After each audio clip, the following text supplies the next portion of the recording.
সন্ধ্যাবেলা চায়ের সঙ্গে যদি এরকম একটা খাবার থাকে, তার জন্য সামান্য গরম জলে 1 চামচ ইস্ট আর 1 চামচ চিনি দিয়ে ভিজিয়ে রাখবে। আমি নিজেই প্রথমবার বানাচ্ছি গাইস, কি বলবো তাই বুঝে পাচ্ছি না। ময়দার নুন আর তেল দিয়ে ময়াম দিয়ে নেবে, অবশ্যই সাদা তেল দেবে গাইস। এদিকে দেখো ইস্টটা কি সুন্দর ফুলে গেছে। এটা কি বলো তো গাইস, মাংস তরকারি রান্না করার আগে যে মশলাটা আমরা কষাই, সেই মশলাটা আমি তুলে রেখেছিলাম। ময়দাটা ইস্ট দিয়ে মাখার পরে 1 ঘন্টা রেখে দিয়েছিলাম। দেখো কি সুন্দর ফুলে গেছে। এদিকে আমাদের কিষান ভাই শেষ হয়ে গেছে, এমনিতেই শেষ, তার উপরে আবার বাইরে পড়ে গেছে। বাড়িতে একটু সয়া সস দিয়ে দেবো, তারপর কড়াই তেল দিয়ে ওই মশলাটা দিয়ে দেবো, নেড়ে চেড়ে নেবো। এটা আমি কি বলে ফেললাম।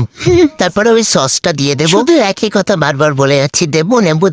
এবার একটু আলাদা ভাবে বলি গাইস, মাংসের পুরটা তোমরা তোমাদের মতন বানিয়ে নিও, তোমাদের যেরকম পছন্দ। তারপরে ফুটবলের মতন ময়দাটাকে নামিয়ে নিয়ে যেরকম পারো লাথি ঘুষি মেরে নেবে গাইস। তোমরা হয়তো আমার থেকে ভালো পারো, যারা যারা জানো আমাকে একটু কমেন্টে জানিও, তাহলে আমিও শিখে যাব। আর যারা যারা আমার মতো নতুন প্রথমবার বানাচ্ছ, তারা রেডি হয়ে যাও। প্রশংসা না, চট ঘুষি খাওয়ার জন্য। আমাদের মতন গরিবদের এইসব বানাতে নেই গাইস, কারণ মাইক্রোওভেন ছাড়া এগুলো বেশি ভালো হয় না। আর যাদের হয় গাইস, তারা তো প্রো প্লেয়ার। এত কথা কেন বললাম তোমরা নিজের চোখে দেখে নাও।